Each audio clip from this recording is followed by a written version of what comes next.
क्या भारत पर एक बार फिर आर्थिक दबाव बढ़ने वाला है? क्या अमेरिकी राष्ट्रपति की तारीफ के पीछे छिपी है कोई बड़ी चेतावनी?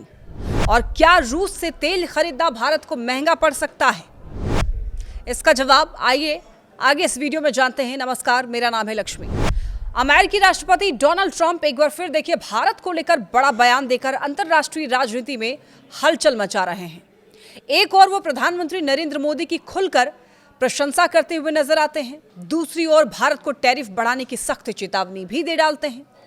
तो ऐसे में सवाल यह है कि अगर प्रधानमंत्री मोदी ट्रंप की नजर में अच्छे इंसान हैं, तो फिर भारत पर 50% तक का भारी टैरिफ क्यों लगाया गया?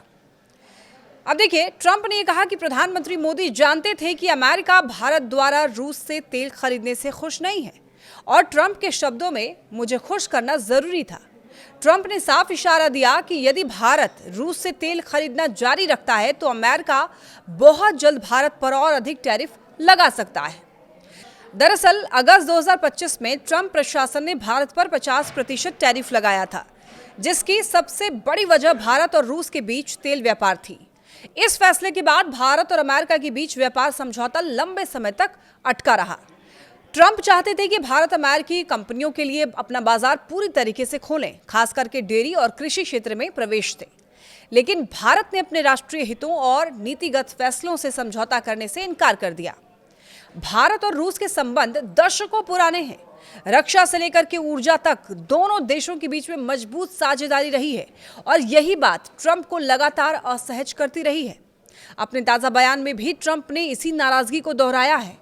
इसी बीच ट्रंप वेनेजुएला में किए गए एक बड़े ऑपरेशन को लेकर के भी चर्चा में है, जहां अमेरिका ने राष्ट्रपति मादुरो को गिरफ्तार कर उनके खिलाफ मुकदमा शुरू कर दिया है।